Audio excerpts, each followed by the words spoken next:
This is iFIBER 1 News. Here are today's top stories. The state's largest solar farm is soaking up sun after coming online at the end of October. It's been about 6 months since a series of major retaliatory tariffs were imposed by several nations against exports from the United States. Bob Boogert will be Chelan County's newest commissioner and the first non-Republican to serve on the board in 16 years.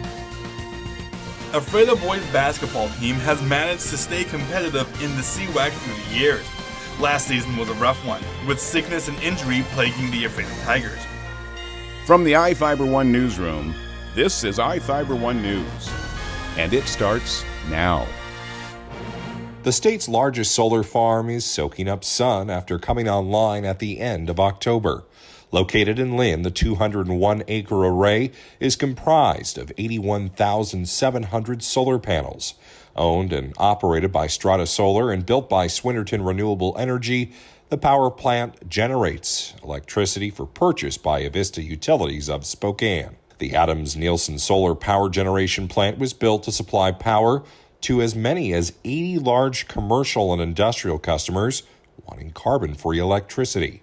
So far, over 60 customers have signed up to receive power from the site, but the fiscal impact of the project goes beyond energy supply, says Swinnerton Superintendent Marshall McKaylee. Oh, quite a big impact. If you're familiar with the town of Lynn, it's really small, and we've brought a lot of business to this town. Adams County will receive approximately $4 million over the next 20 years in property tax revenues.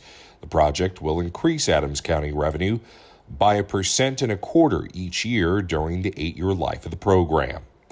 The project also created 110 seasonal construction jobs. Marshall says the Adams-Nielsen farm has been one of the more successful solar projects thanks to the support of multiple parties. Everybody from the state level to the county to the town of Lynn has been extremely receptive of this plant. It's actually gone a lot smoother than most plants that we have built, but it's been great. It's been a treat to work with everybody. The Lynn Solar Farm is 25 times larger than any other in the state. I'm Sean Goggins for iFIBER 1 News. This segment is brought to you by Change doesn't have to be complicated. With a low-profile microwave hood combination that's ready to install right out of the box.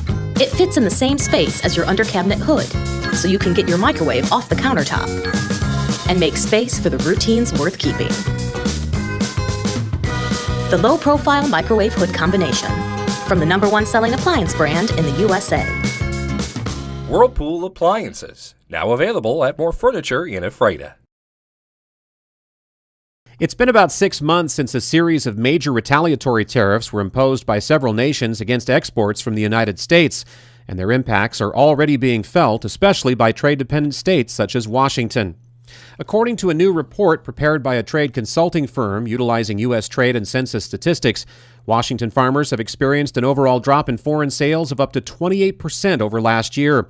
That report was presented on Wednesday in Seattle as part of the national effort called Tariffs Hurt the Heartland, a campaign backed by U.S. commodities groups who are hoping to stem the tide against a rash of current trade disputes between the Trump administration and countries like China, India, and Mexico.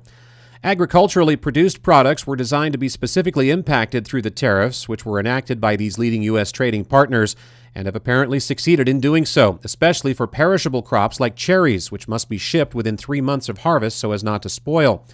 The tariffs levied by China, just as cherries were beginning to come off the tree last spring, effectively cut that export market in half for Washington growers, who were forced to divert the surplus it caused to other international partners and the domestic marketplace, which resulted in a sharp decrease in prices.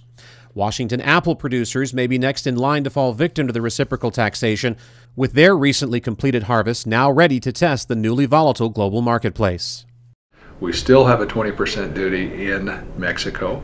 We still have a 15% duty in China. And we also have India, which was last year our #2 export market, talking about an additional 25% duty in retaliation. And then beside that, we have Section 301, which is specific to China.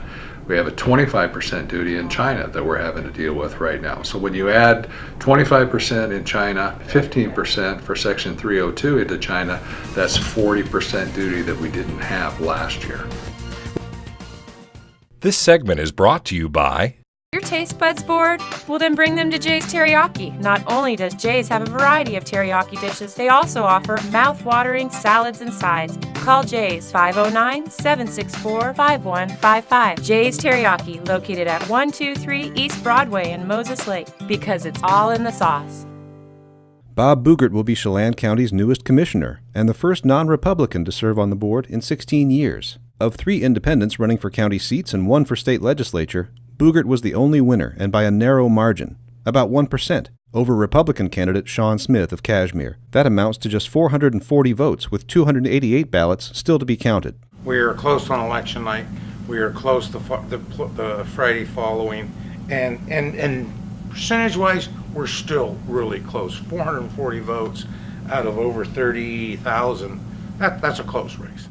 Boogert, the former director of the Chelan Douglas Land Trust, will take the seat left by Keith Gaynor, who was elected to the State House of Representatives.